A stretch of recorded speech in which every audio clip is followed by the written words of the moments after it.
नमस्कार, मी योगेश सूर्यवंशी, वाघोली पुणे येथील रहिवासी. तर आराध्य आध्यात्मिक यात्रा या नावाने आम्ही यात्रा कंपनी स्थापन केलेली आहे. नर्मदा मैयाच्या आशीर्वादाने आणि पंडितजीच्या मार्गदर्शनाने आम्ही ही यात्रा सुरू करतोय. कारण एक 2-3 वर्षांपूर्वी नर्मदा मैयाने माझ्याकडून पायी परिक्रमा पूर्ण करून घेतली. त्याच्यामध्ये खूप छान सुंदर अनुभव आले. ओंकारेश्वरवरून आम्ही संकल्प घेऊन परिक्रमेला सुरुवात केली.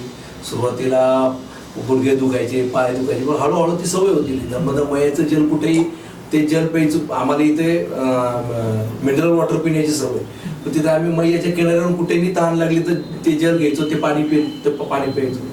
कधी काही त्रास झाला नाही. हळूहळू अनुभूती येत गेली. नर्मदा मैयाच्या दोन्ही किनाऱ्यांवरती वेगवेगळ्या साधू संतांनी, ऋषी मुनींनी, देवी देवतांनी तपश्चर्या केलेली. तर ती भूमी पावन झालेली. जेव्हा मी स्वतःच्या अनुभव सांगतो, मी जेव्हा त्या आश्रमात संध्याकाळी आम्ही मुक्कामाला थांबायचो कुठल्याही आश्रमात, तिथे बसायचो आम्ही, तर ती हवेची झुळूक आली तरी शरीर असं हलकं झाल्यासारखं वाटायचं. ते मी शब्दात व्यक्त नाही करू शकत. इतका त्या शुभस्पंदन त्यांच्या साधू संतांच्या, देवदेवतांच्या तपश्चर्याने शुभस्पंदन तयार झाले. थोडक्यात पॉझिटिव्ह वाईब तयार झाले. त्यांनी आपल्याला खूप हलकं वाटतं. आपल्याला आपले काही दोष असतात ते कमी होतात. असं खूप खूप छान छान अनुभव आले आम्हाला तिथे. मग आम्ही विचार केला की ज्या लोकांना पायी परिक्रमा शक्य नाही, पायी परिक्रमेला 4-5 महिन्याचा कालावधी लागतो, पण ज्यांची इच्छा आहे, त्यांना वेळ नाही, किंवा जे वयस्कर लोक आहेत त्यांची इच्छा आहे, तर त्यांची पण परिक्रमा झाली पाहिजे. त्यांची इच्छा जी आहे त्यांची, तर त्यासाठी आम्ही आराध्य आध्यात्मिक यात्रा या कंपनीची स्थापना केली व त्याच्या मार्फत स्लीपर कोच ट्रॅव्हल्सने लोकांना परिक्रमेला घेऊन जातो. हा परिक्रमेचा कालावधी हा 16 ते 17 दिवसांचा असणार आहे. आम्ही स्लीपर कोच ट्रॅव्हल ठेवण्यामागचं कारण, वयस्कर लोकांना सिटिंग ट्रॅव्हलने गेलं तर त्रास होतो, पाठदुखी वगैरे, ते तो विचार करून स्लीपर कोच ट्रॅव्हल ठेवली अद्ययावत दर्जाची. आणि त्याचबरोबर आम्ही आचार्य आणि त्याची टीम आम्ही स्वतः आमची बरोबर ठेवतो. म्हणजे लोकांना शुद्ध आणि उत्तम दर्जाचे जेवण आम्हाला देता येईल. जेवण, चहा, नाश्ता व्यवस्थित लोकांची सेवा करता येईल. आणि आम्ही त्याचा जो खर्च आहे तो कमी याच्यात 25,000 रुपये प्रति यात्री असा खर्च ठेवलेला आहे, की त्यामध्ये राहणे, जेवण आणि सर्व परिक्रमेचं त्यामध्ये इन्क्लूड होईल तो खर्च. ज्या लोकांना पायी शक्य नाही त्यांच्यासाठी एक सेवाचे, लोकांना चांगल्या दर्जाची सुविधा देऊन त्यांना न फसवणूक करता चांगल्या दर्जाची सेवा देण्याचा प्रयत्न करायचा. आणि ती एक प्रकारे नर्मदा मैयाची सेवाच आहे. या वर्षीची परिक्रमा तुमची कधी सुरू होणार आहे आणि किती दिवसाची आहे? ह्या वर्षीची पहिली बस आपली 14 नोव्हेंबर रोजी निघेल. पुण्यावरून निघेल, ओंकारेश्वरला जाईल. 15 तारखेला सकाळी पोहोचेल. 15 तारखेला एकादशी असल्यामुळे एकदा अत्यंत शुभ मुहूर्त आहे. तर 15 नोव्हेंबरला आपण संकल्प पूजा करून लगेच तिथून परिक्रमेला सुरुवात करणार आहोत. आणि साधारण आपण 30 नोव्हेंबर किंवा 1 डिसेंबरला आपण पुन्हा येऊ, परत पुण्यामध्ये पुन्हा येऊ. अशी ही 16 ते 17 दिवसाची आपली परिक्रमा असेल. आणि दर महिन्याला, ही फक्त नोव्हेंबर महिन्यातच नाही, तर नोव्हेंबर, डिसेंबर, जानेवारी, फेब्रुवारी आणि मार्च हे 5 महिने आपली परिक्रमा चालू राहणार. दर महिन्यातून एक ट्रिप निघणार आहे, साधारण 10 तारखेच्या आसपास प्रत्येक महिन्याच्या. तरी ज्या भाविकांना नर्मदा परिक्रमेचा लाभ घ्यायचा असेल त्यांनी आम्हाला संपर्क साधावा व त्या परिक्रमेसाठी त्यांचे नाव नोंदणी करावी. म्हणजे आम्हाला ते नियोजन करणे सोपे जाईल. त्यासाठी आमचा संपर्क क्रमांक आहे 77 58 00 69 00. मग ही परिक्रमा पुण्याहून सुरू होणार, तर मग लोकांनी कुठे जॉईंट व्हायचं? बसला का सबंध पुण्या फिरणार आहे? लोकांनी वाघोली येथे जॉईन व्हायचे आणि वाघोलीमधून सर्व लोकांना वाघोली येथे बोलवून येतील आणि वाघोलीतून एकत्ररित्या बसमधून पुढे जा. आणि बोटीचा खर्च किंवा बाकीचा इतर खर्च असतो, पाणी बिणी, हे तुम्हीच सोय करणार आहात? तुमचं जेवण, चहा, नाश्ता आणि पाणी बॉटल हे आम्ही देऊ.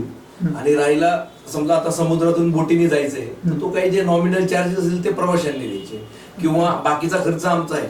आता एखादा प्रवाशांना काही रिक्षाने कुठे जायचं असेल फिरायला वगैरे तर ते त्यांच्या लेवलने ते खर्च.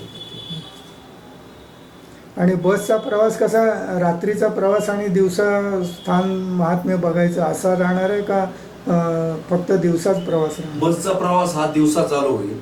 रात्रीचा प्रवास फार फार तर काय होऊ शकतं की एखाद्या ठिकाणी जायला अंधार पडलाय पण 1-1.5 तास पुढचं स्टेशन यायला 1-1.5 तास लागणार आहे तर तो प्रवास होईल.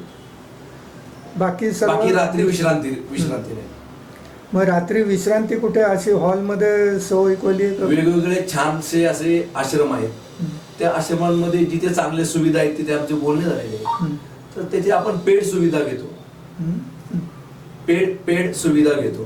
त्याच्यामुळे आपल्याला चांगल्या दर्जाची सुविधा मिळेल. चांगल्या दर्जाचे आश्रम अशा ठिकाणीच आपण थांबणार आहोत की लोकांना कसलाही त्रास होणार नाही. स्वच्छ टॉयलेट, बाथरूम अत्यंत स्वच्छ, झोपण्याची सोय अत्यंत सुंदर अशी राहील. परंतु माझे हे सांगणे, हॉटेलमध्ये राहण्यापेक्षा हॉटेलमध्ये जर आपण राहिलं तर आपल्याला जी ह्या साधू संतांनी तपश्चर्या केली त्या वाईट भेटणार, ती शुभस्पंदनं कशी भेटतील? आपण इतर ठिकाणी जेव्हा तुम्ही फिरायला जाता तेव्हा तुम्ही हॉटेलमध्ये राहा, तो मुद्दा वेगळा आला. पण आपण नर्मदा परिक्रमा करतो म्हणजे हे वैराग्याचं प्रतीक आहे. आपण नर्मदा मैयाची परिक्रमा करताना जास्तीत जास्त आश्रमांमध्ये दर्शन घेऊन आश्रमांमध्येच राहण्याचा प्रयत्न करणार आहोत. त्या आश्रमांबद्दल सुविधा चांगली असेल अशा ठिकाणी थांबू आपण, जिथे टॉयलेट बाथरूमची व्यवस्था व्यवस्थित आहे, झोपण्याची व्यवस्था व्यवस्थित, अशाच ठिकाणी थांबू.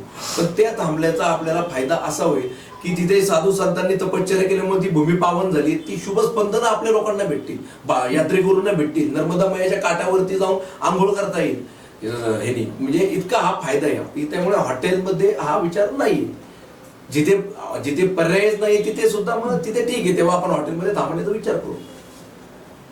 साधारण कुठे कुठे तुम्ही हॉल्ट घेणार आहात? आता आम्ही ती रूपरेषा का तयार नाही केली त्याच्या मागचं कारण मी माणसं सांगतो की जर आम्ही ठरवले 1 तारखेला इथे जाऊ, 2 तारखेला तिथे जाऊ, तर अडचण काय होते, आता खूप छान छान आश्रम आहेत मध्ये प्रत्येक रस्त्यात. आमचा असा प्रयत्न राहील, आराध्य आध्यात्मिक यात्रा कंपनीचा असा प्रयत्न राहील की लोकांना जेवढे जास्तीत जास्त आश्रमात घेऊन त्या दर्शनाचा लाभ देता येईल ते सर्वात चांगलं. मग आम्ही जर तुम्हाला पुढचे आश्रम जिथे मुक्काम करणार त्या आश्रमाचं नाव सांगितलं आणि अलीकडे जास्त आश्रमांमध्ये झाल्यामुळे उशीर झाला तर तो प्रॉब्लेम नको, ती अडचण नको, म्हणून अलीकडे जिथे चांगला आश्रम असेल तिथे आम्ही थांबू, त्याचे कॉन्टॅक्ट करू आम्ही. म्हणून ती रूपरेषा आम्ही दिलेली नाहीये. आमचा हेतू हे 15 दिवसांऐवजी 2 दिवस एक्स्ट्रा गेले तरी सुद्धा चालेल, पण यात्रेकरूंना जास्तीत जास्त नर्मदा मैयाच्या किनाऱ्यावर थांबता आलं पाहिजे, दर्शन घेता आलं पाहिजे, हा हेतू असल्यामुळे आम्ही रूपरेषा दिलेली नाही. मी सर्व नर्मदा मैयाच्या भक्तांना आवाहन करतो, ज्यांना पायी प्रदक्षिणा करणं शक्य नाही त्या लोकांनी आराध्य आध्यात्मिक यात्रा कंपनीला संपर्क साधावा. आम्ही तुमची सर्वोत्तम सेवा करू आणि नर्मदा मैयाला खुश करू. जीवनात एकदा तरी नर्मदा मैयेच्या परिक्रमेचा अनुभव घ्या. आराध्य आध्यात्मिक यात्रा घेऊन आली आहे एक अनोखा पवित्र प्रवास जो तुमच्या आत्म्याला शांततेचा स्पर्श देईल. या एकाच यात्रेत तुम्हाला ओंकारेश्वर आणि नागेश्वर या 2 ज्योतिर्लिंगांचे दर्शन सोबतच द्वारकाधीश धामाचा आशीर्वाद लाभेल. अमरकंटक उगमस्थानापासून ते नेमावर नाभिकुंडापर्यंत अनेक पौराणिक स्थळांची पवित्र अनुभूती घ्या. या संपूर्ण यात्रेत नेमावरचं सिद्धनाथ महादेव भक्त पंडित प्रकाश पाठकजी तुमच्या सोबत असतील.